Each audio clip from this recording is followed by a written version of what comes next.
Yes, folks, it's Thursday, 2 p.m.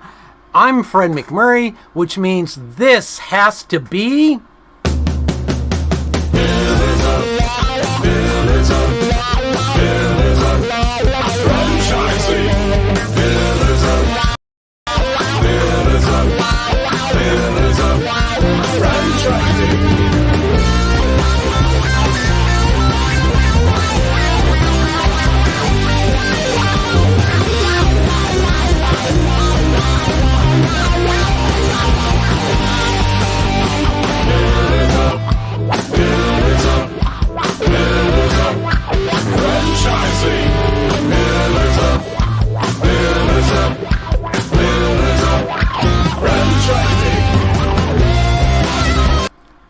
Hello, ma'am. How we doing today? Ooh, happy Friday Eve. You gotta love Friday Eve, don't you? I do, because it includes the word Friday. And Eve means the workday is primarily finished for most people, if not at least halfway over. So I think that's a good thing. It's time to unwind, relax, learn a little. What was that thing you said about work week being done? Well, it's close. It's Friday Eve. So for most people, look at my head's not in the screen. For most people, that means that tomorrow's the end of the week. For most of the country, we are winding down in the work day now. We're on the final stretch. Those on the East Coast are lucky enough to be checking out and heading to happy hour. So nothing like this time of the day to bring on our favorite Pillars of Franchising show, where we talk about all things franchising, everything from franchisees, franchisors, people who support franchises, anything from banking and so forth. And today we have a continuation of our month, which October is franchising for a cause or with a cause. Which is one of our pillars, as most people know. And we do have 5 pillars for those who don't understand what it is that pillars is all about. This particular pillar is about working to build community. And so you may be listening going, what is all this stuff about Ronald McDonald House and the Miss Molly Foundation? Why in the world are they talking about it? And really it's all about being a franchise owner and helping a cause which embeds you into the community and also gives you a great platform for marketing. So it kind of goes hand in hand, and I'll tell you, we're going to talk a little bit more about this with Jerry Akers and with Sam Regis today, along with Emily from the ALS Foundation, and I'm really excited to bring them on in just a bit. But first, I think Elizabeth is there. I see her face. I am here. And neither of you muted today. For once. I was gonna ask. So first, we have some word on the streets. And I'm excited about this word on the street. This is right in my little wheelhouse. Well, I have to tell you, when I ran across this, I changed my whole thought process on what we were going to talk about today. And we often talk about women getting into the workplace, you know, getting into business ownership and things. And I always feel like we've been talking a lot about kind of the great catch up and how COVID really set women back in terms of leadership positions, pay grades, and so on and so forth. And so Tuesday, this article came out. Obviously, this is the first chance we had to talk about it. But the McDonald's Corporation, another huge favorite of mine. I can't afford their brand, but I do love them. I frequent them every day for my large dollar iced tea, right? They have made it their objective and have done a great job, actually, of, let me get the numbers straight. Well, let me first say that they're at 99.16% of their women are paid comparable to the men who work among the corporate staff in the United States. Yep, and that article says, I think by next year when they make adjustments, it'll be 100%. Yeah, in 2022 will result in comparable pay among all company employees. What I didn't realize is that not only does this affect women, but also other underrepresented groups. And so they have they're starting with their company-owned restaurants and corporate employees here in the United States. And I think the number is some outrageous tens of thousands, and I can't find it now, restaurants that are actually company-owned. I'm going to go 39,000, I think it said. Yes, here it is. Around 7% of McDonald's, approximately 39,000 locations worldwide are company-owned. So that means 39,000 locations are going to be moving to this initiative to make sure that women are paid just as equally as men, at least comparable. And 99% is pretty darn good on the grand scheme of things. So I think that's probably, I would venture to guess, better than anybody else is doing it. Yeah, and I think it's McDonald's, these big brands tend to lead the way, and I think having someone like McDonald's do this certainly sends a good signal, not only to the franchising world, but to corporate America in general. So, and Kristin too, the benefit of this is not just for women, because there are studies that show, Forbes has talked about it a few times in several different articles, that diversity in general, but even if you're just talking about gender diversity, companies that are the top 25% for gender diversity are 15 times more likely to have higher than average profits. So it impacts the bottom line to have representation across the board in gender and every other group in your corporate leadership, on your team, at any position. So it is more than just getting women where they need to be. It is getting companies where they need to be. Yeah, and like you said, I think it's important in underrepresented groups. And I think about it sounds silly, but back when I was on the PTA, I looked and it was all white Caucasian moms. Well, we did not mirror the diverse community of families that we were representing. And so one of the first goals I had was to make that group more diverse, because how can I, or us as a white population, make decisions on, great example, which got a lot of feedback, was our food choices on a hot lunch menu. Now, most people think, well, who cares, right? Well, let me tell you, there was a huge Indian population whose children are vegan. We didn't know that. That was the furthest thing from our mind. So take McDonald's, put in a diverse group of people to lead it, who hopefully reflect not only their workers, but the communities in which they serve. And it'll be very interesting to see the kind of things that come about, whether it's the way they lead their people, whether it's maybe some of the schedules or holidays they observe, if there's such a thing. And maybe they come up with different menu items. Who's to say? I don't know. Who knows where this will go? But I think it's a great example of companies saying, okay, we recognize there's a problem. We're going to be the first to the market to make some big changes, and hopefully we'll see further down the road that they continue this, and as they continue on into the global markets as well. Absolutely. And I think, what you say is so true. You don't recognize what you don't know when you're in a position of power or privilege. And until the people in power and privilege get on board, it's hard to lift others up and provide things that are going to be accommodating to all of those groups, including people with disabilities or whatever. I mean, there's so many things we can't relate to if we haven't experienced them, no matter how empathetic you think you are. So I think, diversity is always good. Diversity of thought. Yes. In most of the businesses I've been a part of, we try to be diverse in terms of not just these social concepts, but business size, business industry, age of leaders. Those things all play into impacting and providing a well-rounded perspective for business owners. So absolutely. So, and with age now comes what drives how people learn. It drives what their work ethic is, right? The way you and I work is probably very different than Generation Z right now, right? So those are all things. My children are that, so it's pretty interesting. Yeah, it really is. Awesome. I hear Evil Skippy speaking to us now. I was going to say, I'm all for diversity. I like 1s, 5s, 10s, 20s, 50s, 100s. Now that I know Jerry, I like 500s and $1,000 bills, but, to me, that's great diversity. Gary, do you have his mute button activated yet? All right, moving right along. We have a great show for you today.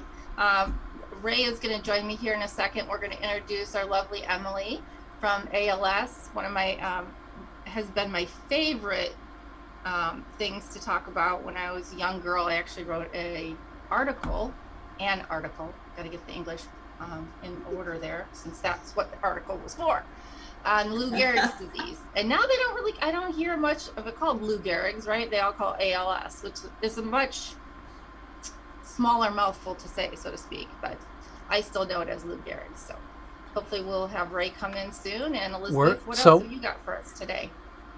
Well, this is a topic that's close to my heart. My dad's father died of ALS when my father was 5, so it's always been something that we have been aware of as a family, and the impact that had on him as a young child. And we did an article with Emily in the Pillars of Franchising magazine that gives some of the details of those things, but it impacts generations. Like, we are all very aware of what that my dad struggled with it as a young kid because he wasn't getting attention, and he felt relieved when it was over, and then he felt so guilty for feeling that he acted out in school. So it has these winding threads throughout your life, and that's a story that I know. And he's 78 now, so it's something that impacts everyone around the loved person. So I think it's a great topic for today's show.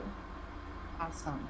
Very good. Well, let's get on to it. All right. Before we do there, just a slight different piece. We've done ALS before, although back in the audio time, and that was actually Jerry's first appearance. So you can't do ALS without Jerry.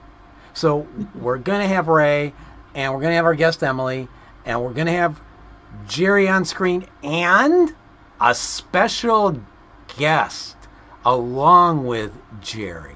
So you got a 4-pack coming. So let's go do this. I see what you did there. The magic behind the green screens. Thank you. Ray, would you like to do some introductions for us today? I sure would. And our guest today is Emily. Hopefully I'll pronounce it correctly, Vanni. Yeah, good job. So welcome to Pillars.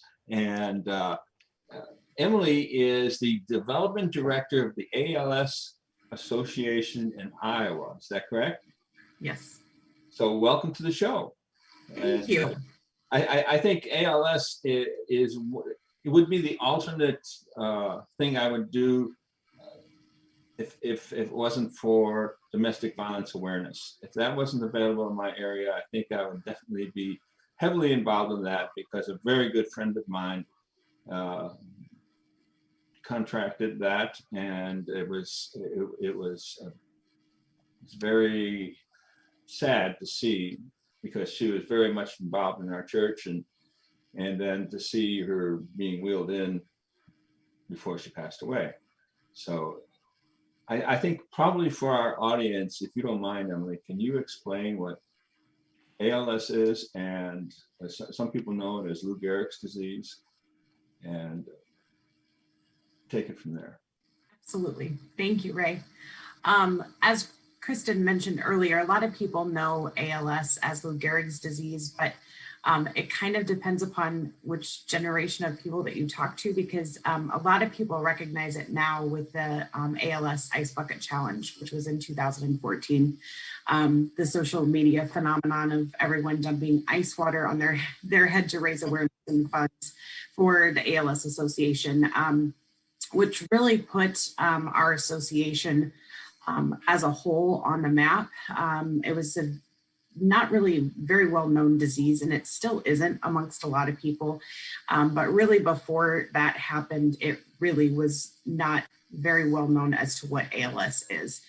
And the easiest way to explain to someone about ALS is your brain physically quits talking to your muscles, and you eventually lose that muscle function, whether it starts in your hands or whether it starts in your legs.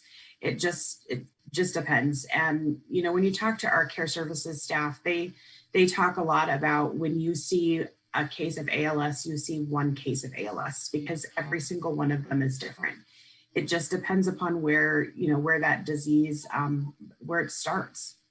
And, eventually people lose the ability to breathe. It is 100% fatal. There is no cure for ALS. We do have a few treatments, but it's a 3 to 5 year life expectancy. So I guess not to be blunt, but to be blunt, it's a death sentence. Yeah. And, you know, Elizabeth touched a little bit on, you know, watching, you know, someone living with ALS is very, very difficult to do. And the effects that it has on not only, you know, we always talk about the person that has ALS, but it's the whole family that is affected by this disease and the way, you know, a lot of times spouses become caregivers and children become caregivers. And that really puts a strain on a family to be able to care for that person because, you know, it's ages anywhere from, you know, 30 to 65. So a lot of times it's that demographic of people that are still in our workforce. And so, you know, that's really hard to be able to make those adaptations, I guess you could say. I'm sorry. Yeah. No, it's totally fine. I was reading up on this last night because, as I said, I think I was in 3rd or 4th grade or maybe 5th when I wrote this paper. And back then it was, you know, you go into an Encyclopedia Britannica and you write down as much as you can possibly find. And last night, of course, going on the internet, I was really surprised to find some of the, I don't want to call them so much cycles, but kind of a bump in the road, so to speak, in some of the cases. They talked about how some of our soldiers, some of our military coming back recently from Afghanistan and such are contracting it. They think it's tied to post-traumatic brain injury. And some that were in the Gulf War for some reason didn't necessarily come back in a group that had it. And so what I was reading anyway is that some could be chemical, some could have to do with post-traumatic brain injury. And so there were a lot of different, I guess, ideas around what might be causing it, but it was interesting to see. And men get it predominantly more than women, which was another interesting case. So actually, veterans are 2 times as likely to develop ALS, and that's wartime, peacetime.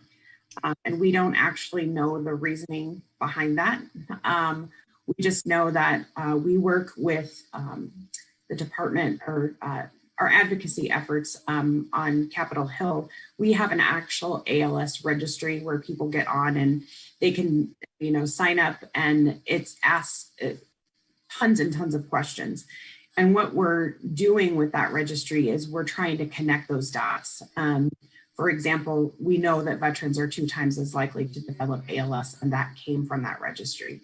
So we really encourage people when they are diagnosed to get on there so that we can start connecting some dots as to why veterans are 2 times as likely to develop ALS. So yes, there are, and I mean, you know, recently in the last, I would say probably 5 to 10 years, you have heard a lot of athletes that have contracted ALS.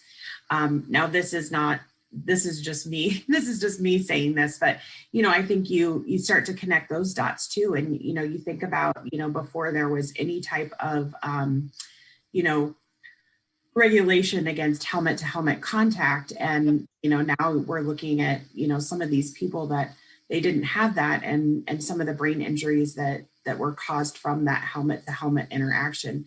You know, totally. What is the connection to that? We don't know, but I mean, you know, there's a few athletes that, you know, have contracted, especially in the football arena in the last few years. So yeah, and I think you see it in boxing as well. And, you know, certainly Lou Gehrig was someone that really brought this to light, because back then, right, he was one of the best athletes around, and he was just all around one of those good people, right? People loved to watch him, and he continued to play up until he just physically couldn't do it anymore. And so it was kind of like the nation got to watch him go through all these stages, and then it kind of died off. You didn't hear too much about it. And then now, like you said, 2014, the Ice Bucket Challenge has really brought the issue to light again. And so whoever came up with that idea was brilliant, because now we're back on it again. So Jerry, I wanted to ask you a question. Did you choose ALS as part of, like, after you already had Great Clips, or did you find ALS first? Like, what came first, the chicken or the egg?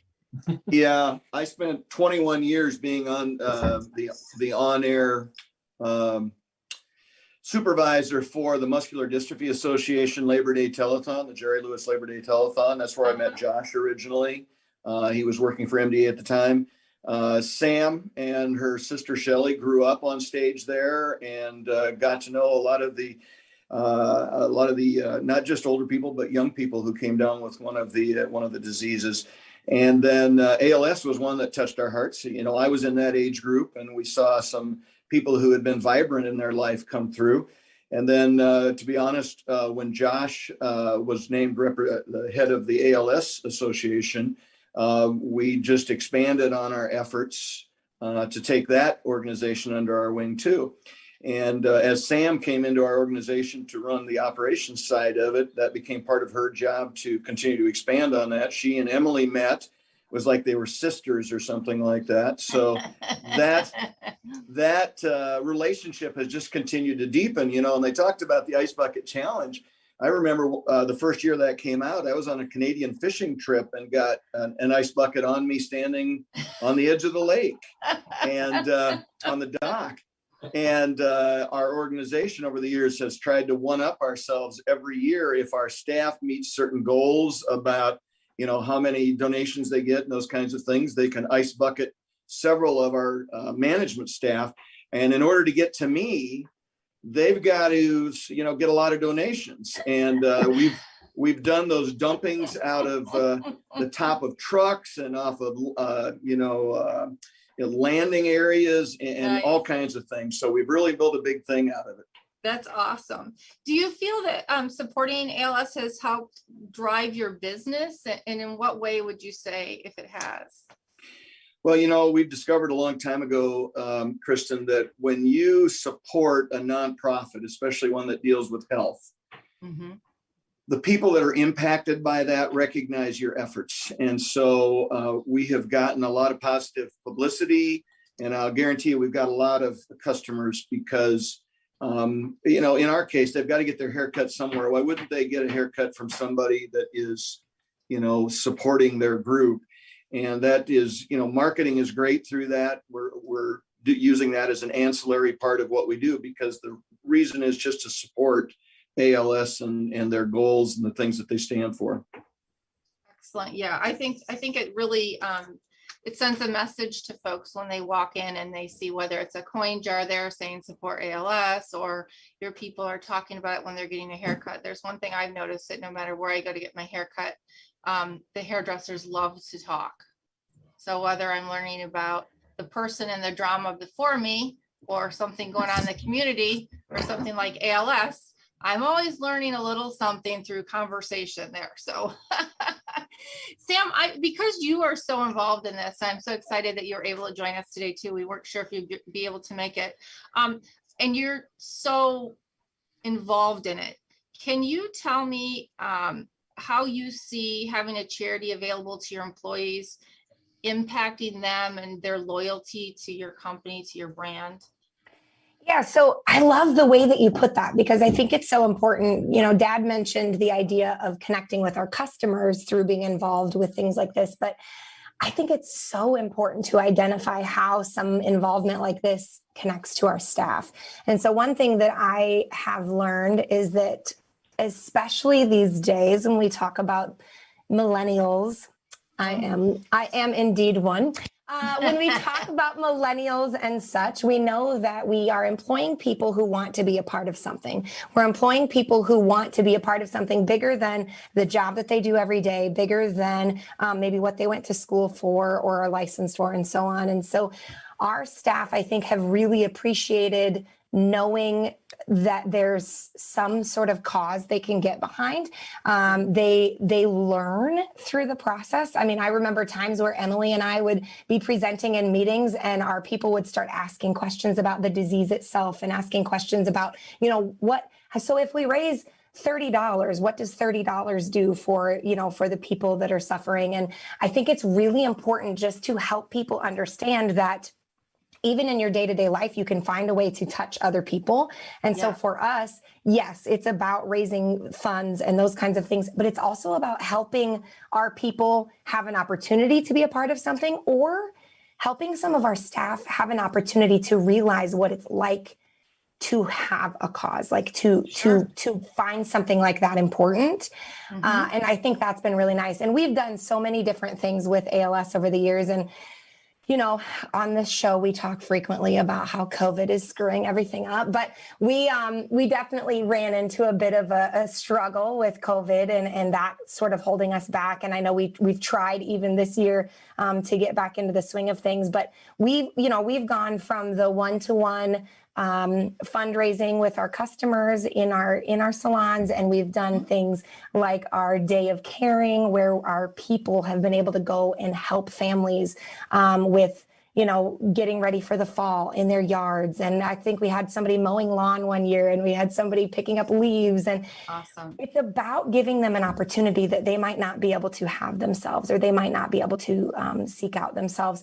And Emily, I don't know if you remember this, but a few years ago, we had a few of our staff that through this were talking with their family or their friends and started identifying that they actually have known people that have suffered from ALS. And so it really comes full circle to help people understand that everyone at some point is being touched by this, I think. Right. What I like about it is it's engagement, right? So you're engaging your employees, you're engaging the community. And that's what I always say, the important thing for me buying a business was to become part of the fabric of the community that you're serving. And, I'll tell you, I learned about giving back very early on when I worked for my big box store, and we participated in Habitat for Humanity. And I'm probably the only girl on this call who actually knows how to shingle a roof in the hot Texas sun. No, Jerry's shaking his head. Sam, do you know how to do that too?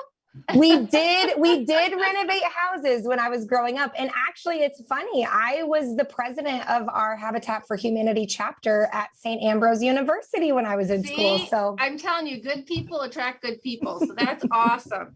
But I just want to say, I really think that, people, you're really missing the boat if you're looking to buy a business or a franchise and you don't put weight in the fact that the franchise or the business has cause-based marketing, and or if you don't go out and find a cause to support so that you can give back to the community in which you serve. We're going to go ahead and take a quick commercial break so we can pay our bills. And when we come back, Emily, we're going to talk to you about what having businesses in the area mean to you as a member of ALS and someone who really needs to raise money to help your clients. Hey, franchise owners, how's your local marketing? Do you feel like you could use some help keeping up with your social media posts and comments and reviews? Do you wonder if you could be doing more to attract local customers? Are you able to identify new move-ins to your local area? At Westvine, we help franchisees like you reach more local customers through digital marketing. With daily monitoring, creative content, and ad placement, and customer data intelligence, we'll get your business in front of the people who want your products or services. We also work with franchisors who need an agency to handle the digital marketing for all of their locations. If you're ready to reach more local customers, give us a call at 805-265-5440 or visit us at westvine.com. That's 805-265-5440 or westvine.com. And welcome back to Pillars of Franchising. Today we are with Jerry Akers and Sam Regis with great clips, and we're with Emily with ALS. Sam, we had kind of cut you short for just a second for a commercial. Please, can you continue with what you had to say? Sure, Kristin, thank you. I wanted to just mention something really quick because a second ago I referenced that COVID seems to be putting a damper on a lot of things. I wanted to talk for a second about the conversation we had in our organization this year, because for a lot of us that have frontline employees right out there dealing with the public and all of that, we worry about overwhelming them in their day-to-day and knowing that wait times are longer and customers are frustrated and those kinds of things. And last year, we really kind of made the decision to hang tight on some of the extra stuff. But this year, I had a conversation with our management and I asked them, would your people be overwhelmed if we started reintroducing some of these things that we used to do, right? Some of these fundraising type things. And overwhelmingly, the managers told us that their people want to be a part of something. So I think as you were talking about franchisees or people getting into franchising when it comes to being a part of something and understanding the impact that that has, I would never have imagined that my people would have been like, yeah, I want to talk to people about donating money right now. But our people want that. They want to be a part of something, and they understand that they have some sort of responsibility to their community. And so I really think that's so important with that piece that you were adding on how important it is for business owners to understand that concept. Yeah. And I think some of that drives to our core, right? And I do believe, and some would call me a fool, but I do believe for the most part, most people are really good, right? They start out good. They may get jaded along the way, right? But we start out good with a pure heart. And so just naturally, when we see someone suffering, when we see something that's wrong, we want to help, we want to fix. And so to give them an outlet, to give them a place to engage, I think is really paramount. So all you franchisors out there, hear the message, listen to what we're saying, find a cause, find an organization that you can attract future employees or future franchisees and their employees by giving them something to do to give back to the community. Emily, I have a couple questions for you. So do you find, being a representative of ALS, to speak on behalf of the whole organization, do you find that having national partnerships, such as like Great Clips, does that heavily impact your organization? Does that make a big difference to you folks? Absolutely. There's a fundraising piece, which obviously we need to provide our programs and services, but there's also the awareness piece.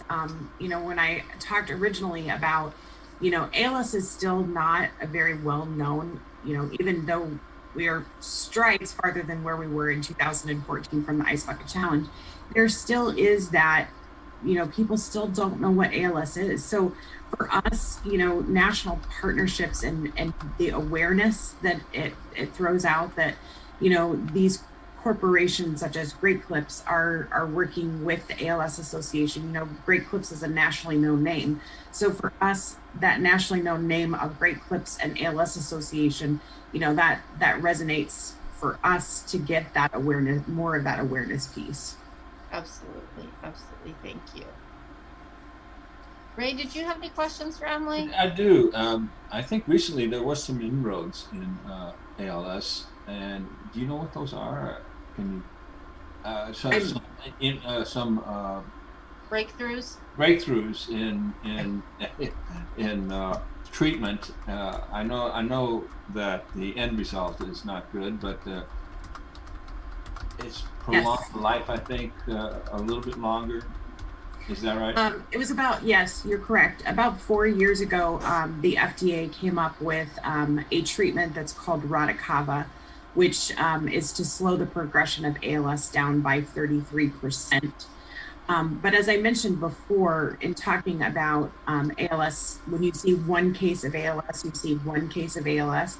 You consider how long ago Lou Gehrig was alive and passed away from ALS, and we still don't have a treatment for ALS or a cure for ALS. But this new drug that came out a few years ago called Radicava, that was the first one that we had in 21 years. Right. So it just gives you an example of the structure of how different each person is that's living with ALS and how complex ALS is as a disease.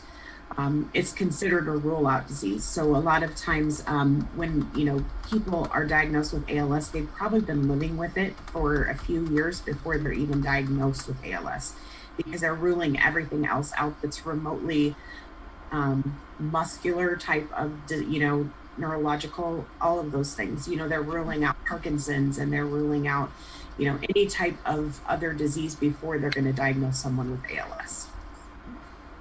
Yeah, and I think one of the things that domestic violence awareness and ALS have in common is that people are not aware of these issues that are out there, and it's a good thing that Great Clips is making everyone aware of it, as well as the Miss Molly Foundation with Molly Maid is making everyone aware of these things. And the sad part is everybody knows someone who has either a domestic violence problem or ALS. and yet it seems like nobody knows anything about it. Yep, it's Yeah, really sad. unfortunately, that is the case. I do think I've been with our association for 5 years now, and I think that, listening to the folks talk at our national office, we're the #1 funder globally of ALS research, and we have 168 research projects that are going on right now.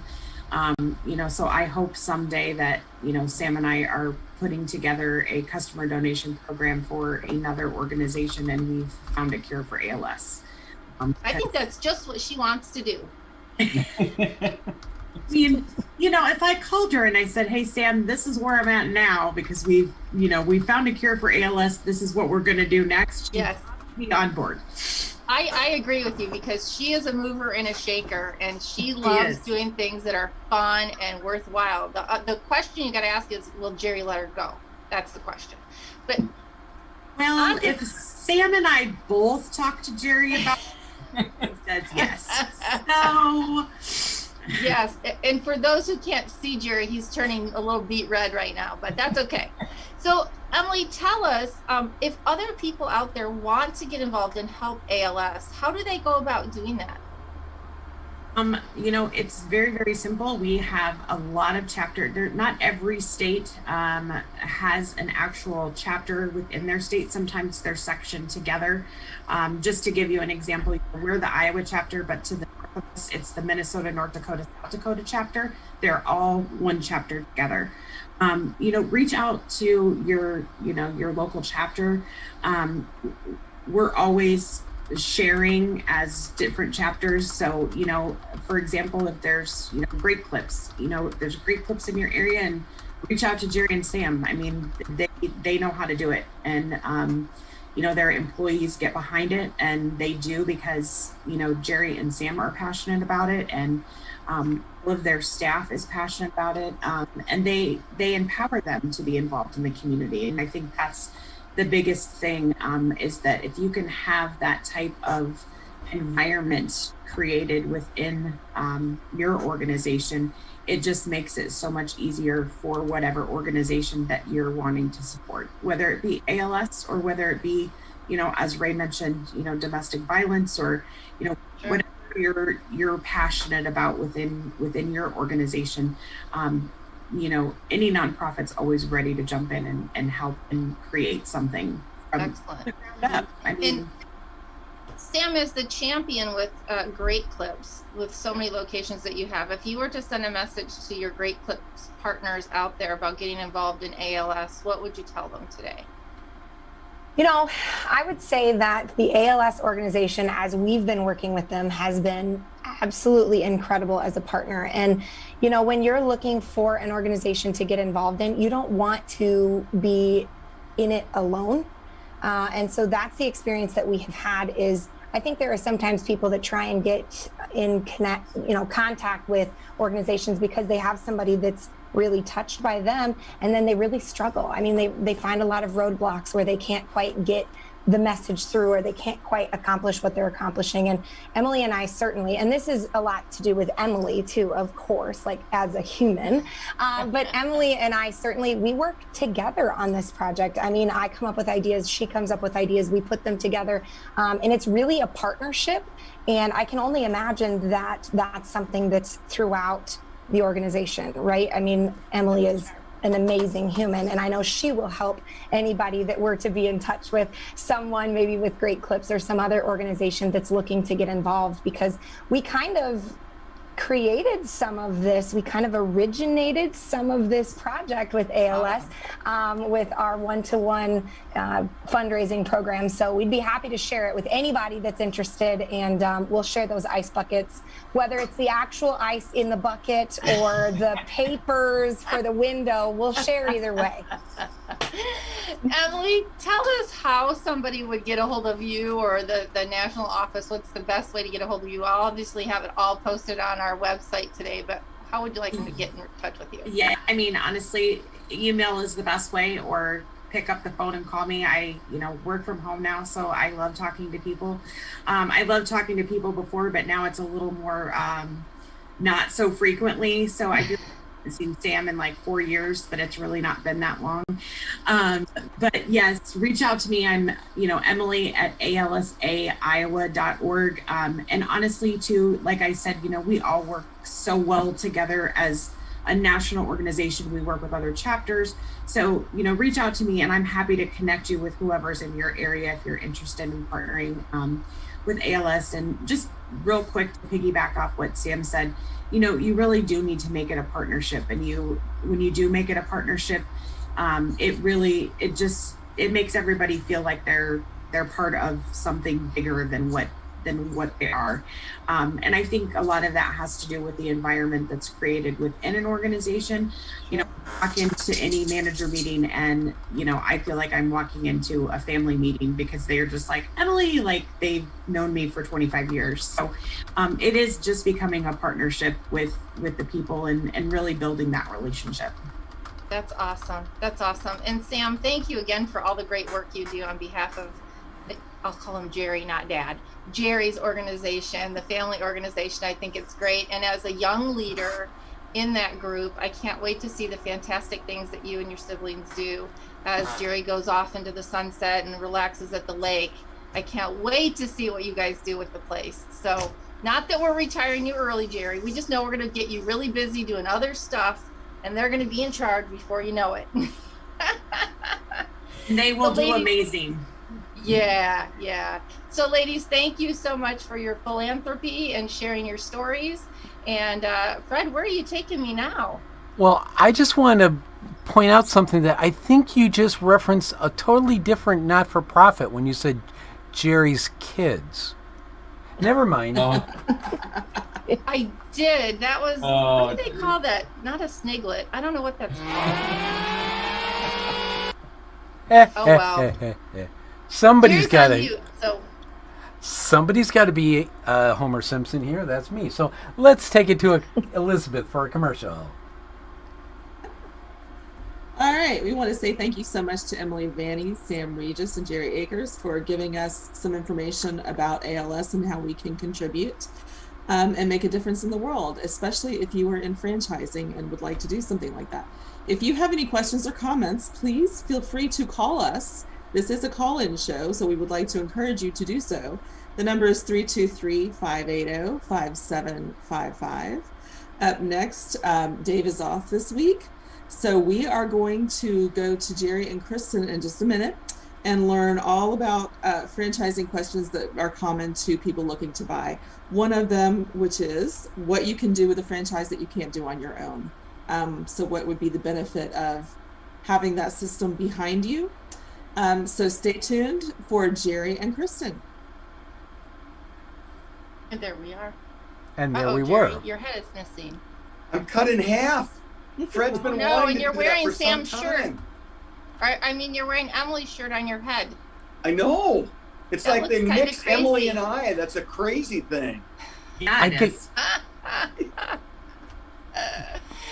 Oh, well, let's get started for those Fred, who I'll can't lean up. see. There you go. Yeah, there. So Jerry, one of the things we wanted to talk about today, and I'm so sorry that we're missing David. One of the things I could see him saying about getting into a charity, and as Sam said, there's a lot of obstacles and things like that you have to overcome. I could see David saying, the thing about that is that you have to believe in it, you have to want it, you have to be tenacious, and you have to have grit, right? The same types of things. There you are. The same types of things that you need to have if you're going to buy a business. So nothing worth doing is easy, right? And so if you really want to do something for a charity like ALS, like Habitat for Humanity, it's very likely the first phone call you make, you may not get to the right person. And it may take several phone calls. Well, that's right. And let's back it up a minute. When you're trying to get your business started, you're a franchisee, you're worried about employees and customers and products and all those kinds of things. Many times nonprofit is way down on the list of things to think about. So, yeah. Once you get over that hurdle and you decide that you want to be engaged in something and do something different, then you got to find the right person. And I'll just be upfront with you. When we started getting involved in nonprofit organizations through our business, I literally just walked in the door of the local office, or called the local office and introduced myself and said, I don't know much about your organization. I'd like to learn more. This is my organization. This is what I do. And I think there's a fit where we can, support you in several different ways. And they're always happy to have those conversations, and they make it as easy on you as possible because they want you back. Sure. Well, I think the other thing too is that the benefit, and this actually ties into our first question of what can a franchise do for me that I can't do for myself, right?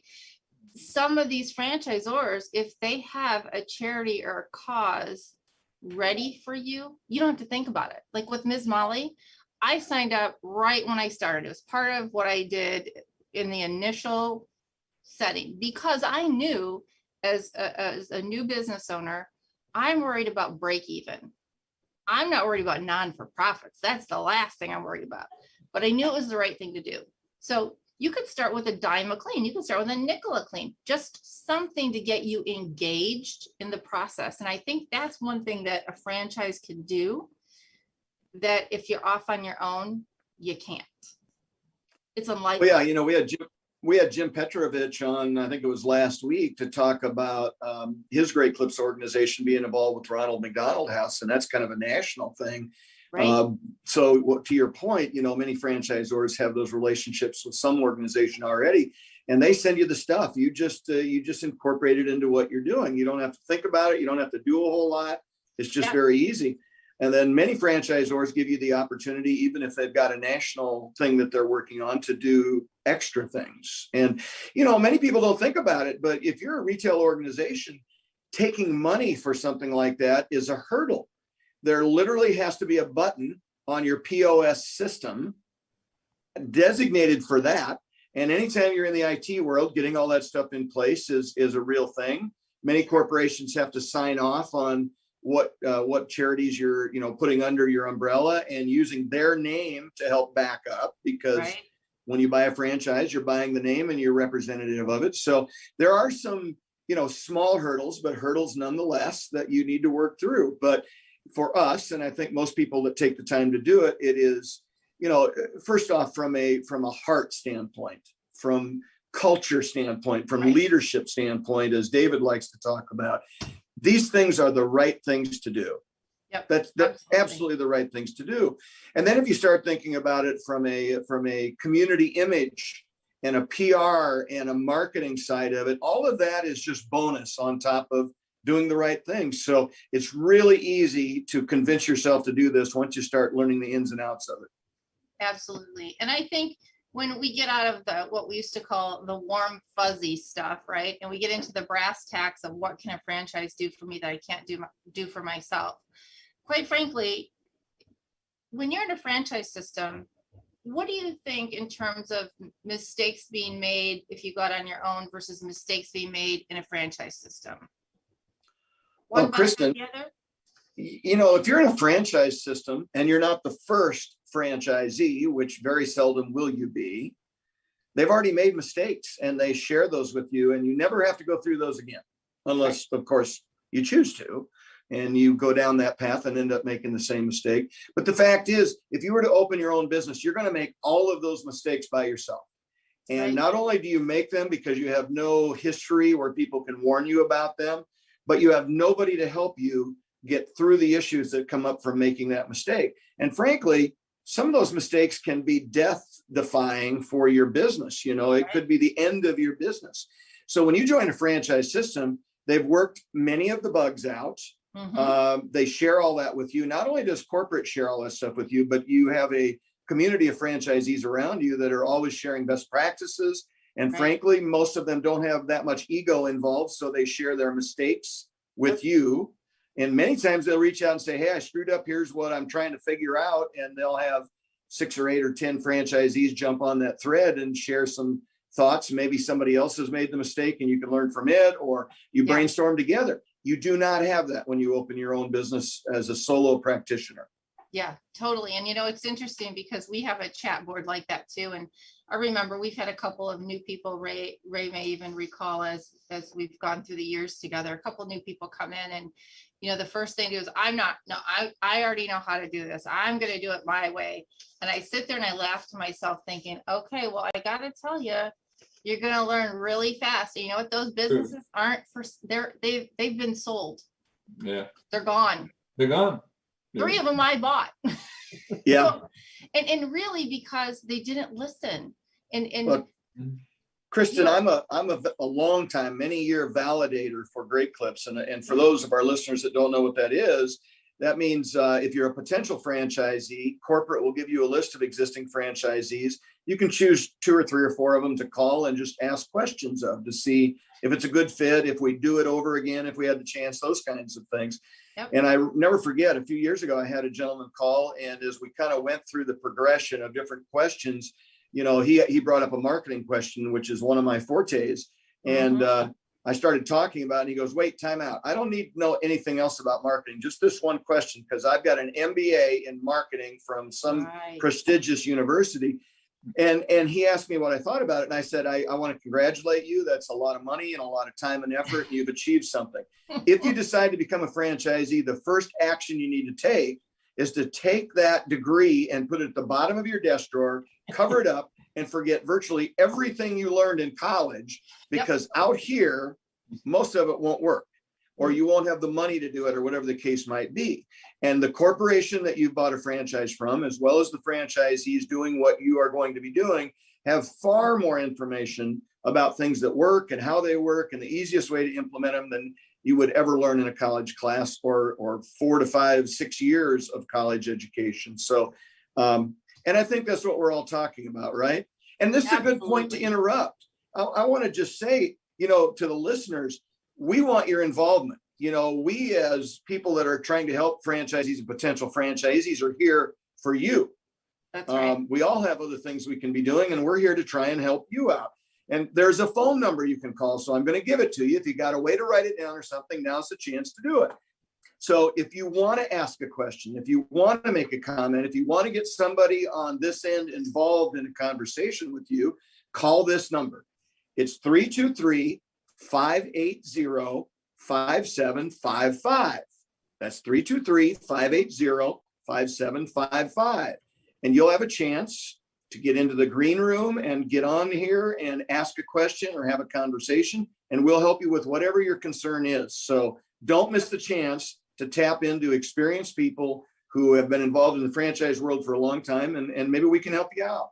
That's right. And so during the show, that phone number works. And after the show, if you go to pillarsoffranchising.com, there's a pop-up window in the left bottom or the right bottom corner. They'll say, what's your dream? And that's where you can put in your questions and comments and anything that you'd like to know.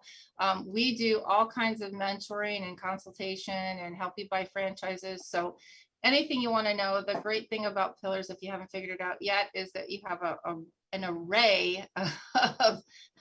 Did you see how I did that, Ray? An array of different backgrounds, different people, different channels of franchises we're involved in. So, and it's all free.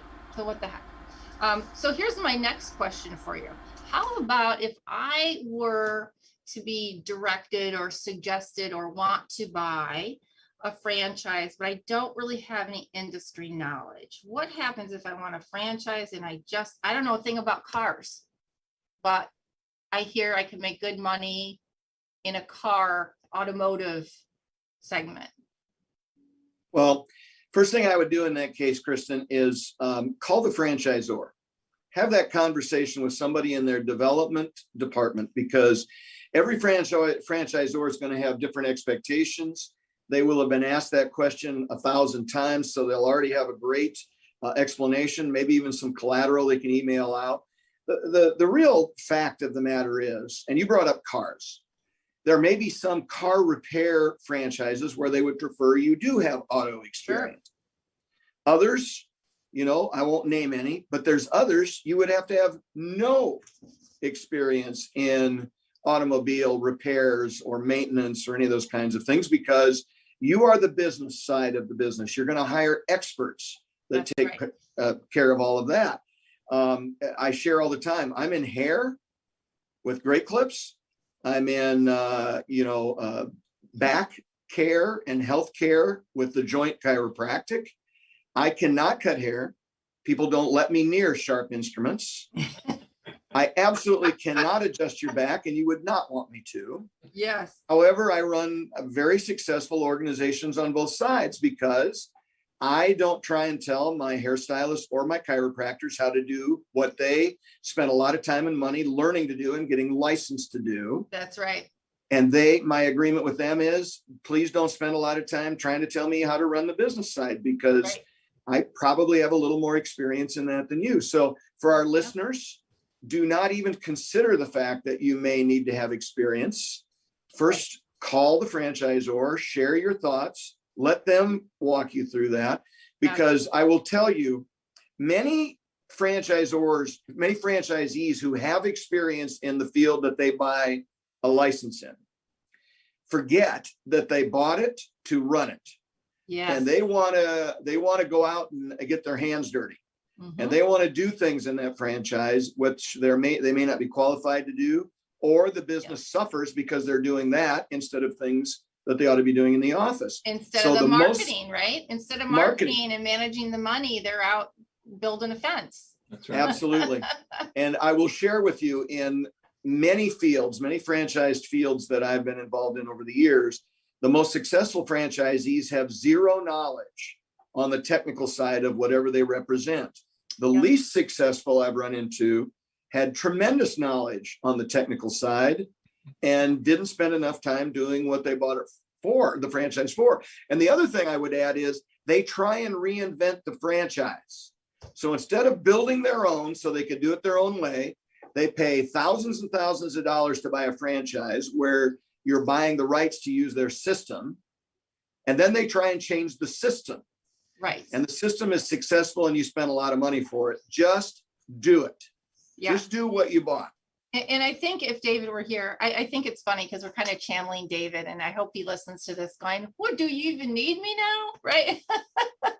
The words of David would probably be, I would have to guess, some of the most important things that you bring to the table if you're looking to buy a franchise, because the franchisor can provide you with a lot of industry specific things, is to bring your leadership, your management skills, and if needed, the sales or people skills, a little bit of HR, because you're going to be hiring people potentially.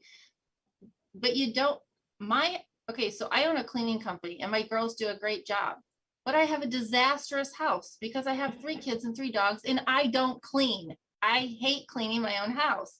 It's like the shoemaker whose kids have no shoes, right?